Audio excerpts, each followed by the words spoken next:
नमस्कार मंडळी, आज आपण इथे 2 बटाटे घेतलेले आहे आणि त्याला छान स्मॅश करून घ्यायचे आहे। बारीक कट केलेल्या हिरव्यागार मिरच्या, चवीनुसार मीठ आपल्याला आणि थोडंफार आपल्याला लाल मिर्च पावडर इथे ॲड करायचं आहे आणि 1 चम्मच जिरे।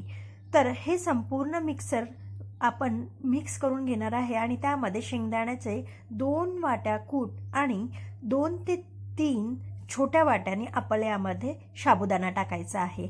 आज आता इथे साबुदाण्याचे कुरकुरे इथे रेडी करून घ्यायचे आहे। हाताला थोडंफार तेल लावून आणि प्लेटमध्ये काढून घ्यायचे आहेत। तर अशा प्रकारे एक एक करून आपण इथे कुरकुरे तयार करून घेतलेले आहे। तेल छान तापलेलं आहे, त्यामध्ये कुरकुरे तळून घ्यायचे आहे।